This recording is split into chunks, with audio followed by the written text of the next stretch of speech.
नमस्ते दोस्तों, ऑडियो पिटारा भक्ति में स्वागत है। पौराणिक और ऐतिहासिक कहानियों का आनंद लेने के लिए हमें सब्सक्राइब करें। ऑडियो पिटारा पर आप सुन रहे हैं व्रत कथाएं। कथा का नाम है श्री महालक्ष्मी व्रत विधि। सबसे पहले प्रातः काल में स्नान आदि कार्यों से निवृत्त होकर व्रत का संकल्प लिया जाता है। व्रत का संकल्प लेते समय निम्न मंत्र का उच्चारण किया जाता है। हे देवी, मैं आपकी सेवा में तत्पर होकर आपके इस महाव्रत का पालन करूंगा। आपकी कृपा से यह व्रत बिना विघ्नों के परिपूर्ण हो, ऐसी कृपा करें। यह कहकर अपने हाथ की कलाई में बना हुआ डोर बांध लें, जिसमें 16 गांठें लगी हों, बांध लेना चाहिए। प्रतिदिन अश्विन मास की कृष्ण पक्ष की अष्टमी तक यह व्रत किया जाता है और पूजा की जाती है। व्रत पूरा हो जाने पर वस्त्र से एक मंडप बनाया जाता है। उसमें लक्ष्मी जी की प्रतिमा रखी जाती है। श्री लक्ष्मी को पंचामृत से स्नान कराया जाता है और फिर उसका 16 प्रकार से पूजन किया जाता है। इसके बाद व्रत करने वाले उपवासक को ब्राह्मणों को भोजन कराया जाता है और दान दक्षिणा दी जाती है। पूजन सामग्री में चंदन, ताल, पत्र, पुष्पमाला, अक्षत, दुर्वा, लाल सूत, सुपारी, नारियल तथा नाना प्रकार के भोग रखे जाते हैं। नए सूत 16-16 की संख्या में 16 बार रखा जाता है। इसके बाद निम्न मंत्र का उच्चारण किया जाता है, जिसका अर्थ है, क्षीर सागर से प्रकट हुई लक्ष्मी जी, चंद्रमा की सहोदर श्री विष्णु वल्लभा महालक्ष्मी इस व्रत से संतुष्ट हों। इसके बाद 4 ब्राह्मण और 16 ब्राह्मणियों को भोजन करना चाहिए। इस प्रकार यह व्रत पूरा होता है।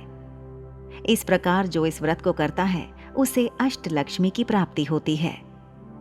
16वें दिन इस व्रत का उद्यापन किया जाता है। जो व्यक्ति किसी कारण से इस व्रत को 16 दिनों तक ना कर पाए, वह 3 दिन तक भी इस व्रत को कर सकता है। व्रत के 3 दिनों में प्रथम दिन, व्रत का 8वां दिन व व्रत के 16वें दिन का प्रयोग किया जा सकता है। इस व्रत को लगातार 16 वर्षों तक करने से विशेष शुभ फल प्राप्त होते हैं। इस व्रत में अन्न ग्रहण नहीं करना चाहिए। केवल फल, दूध, मिठाई का सेवन किया जा सकता है। महालक्ष्मी व्रत कथा। प्राचीन समय की बात है कि एक बार एक गांव में एक गरीब ब्राह्मण रहता था। वह ब्राह्मण नियमित रूप से श्री विष्णु का पूजन किया करता था। उसकी पूजा भक्ति से प्रसन्न होकर उसे भगवान श्री विष्णु ने दर्शन दिए और ब्राह्मण से अपनी मनोकामना मांगने के लिए कहा। ब्राह्मण ने लक्ष्मी जी का निवास अपने घर में होने की इच्छा जाहिर की।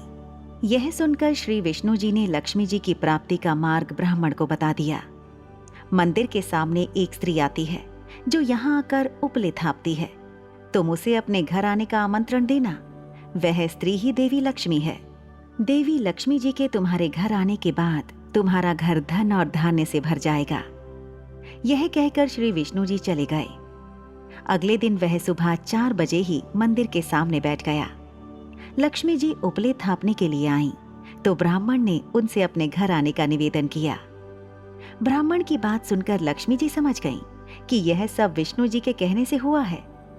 लक्ष्मी जी ने ब्राह्मण से कहा कि तुम महालक्ष्मी व्रत करो। 16 दिनों तक व्रत करने और 16वें दिन रात्रि को चंद्रमा को अर्घ्य देने से तुम्हारा मनोरथ पूरा होगा।